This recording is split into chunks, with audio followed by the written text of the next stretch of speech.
This is a story called The Derelict House and the Squatters.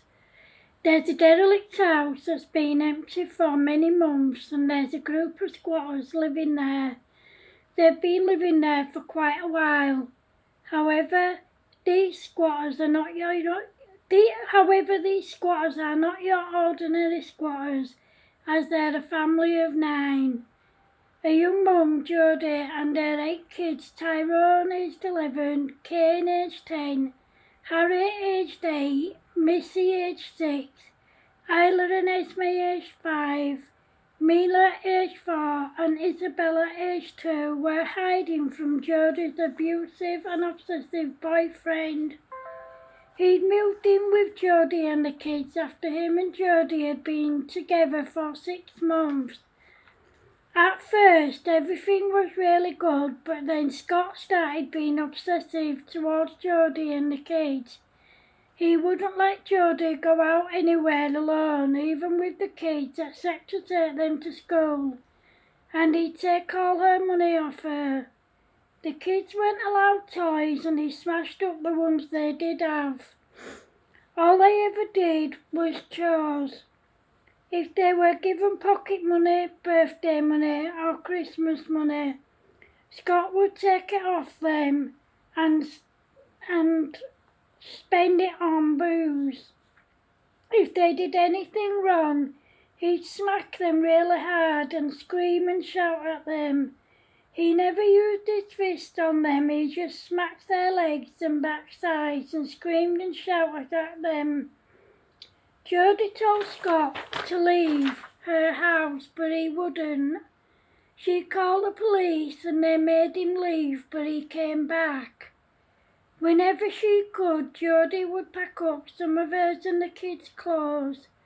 She put all the family photos and photos of her and her friends, in a suitcase and hid it. One day Scott was out, so Jodie and the kids grabbed their suitcases and left. Excuse me.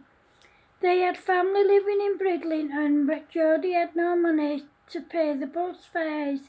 She only had enough money to feed everyone. They walked for hours until they saw the derelict house, and they went in and slept. Jodie had managed to pack blankets for the kids so they'd be warm at night. Jodie hoped that Scott wouldn't find them. They stayed at the house for 6 weeks. The kids continued to go to the same school, but Jodie didn't tell the school that they weren't living at the address she'd given them, in case they called social services and took the kids away. One day a man came and found Jodie and the kids in the house. He asked Jodie, "What on earth is going on here?"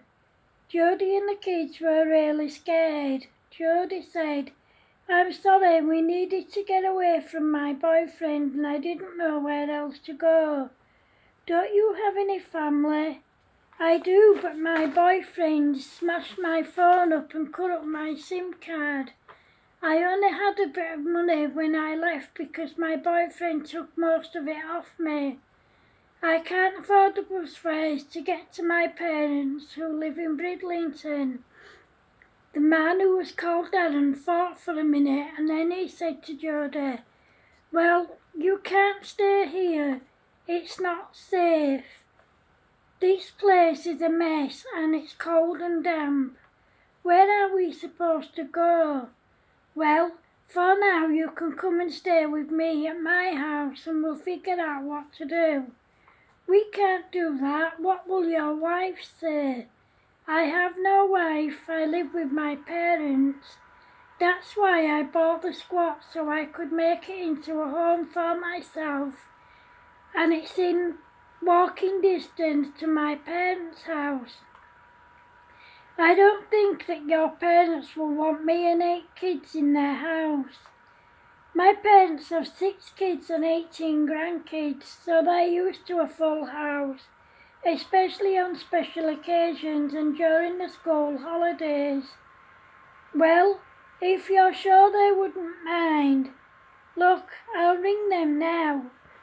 Darren rang his parents and put them on speakerphone so that Jodie could hear every word they said. When they got to Darren's house, they were really nervous, but his parents were friendly and welcoming. Darren's mum said to them, "You're more than welcome to stay as long as you need to." "Okay, thank you, Marie." Then Darren's dad, George, asked Jodie, "Where are your parents, Jodie?"